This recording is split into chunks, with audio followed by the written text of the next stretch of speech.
think that this small piece of fabric would cause so much damage to your environment. You want to make sure you're at least checking this every 30 days, and we recommend changing them every 60 depending on your environment.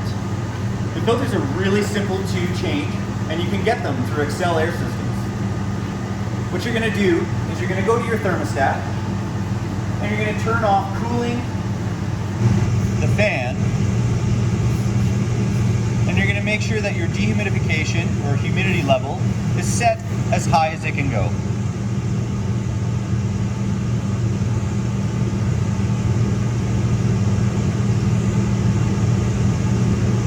Once you're done, push home. The unit should turn off momentarily, including the fan. With the unit now off, we can remove our filter.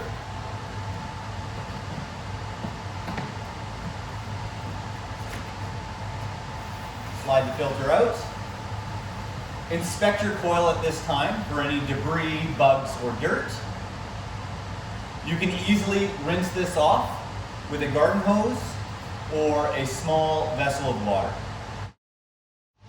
Replacing the filter is as simple as removing it. Select your clean filter, ensuring that the size matches the one removed, and place it back into the filter frame. Ensuring it's snug and lines up nicely in all the corners. So now we've changed the filter.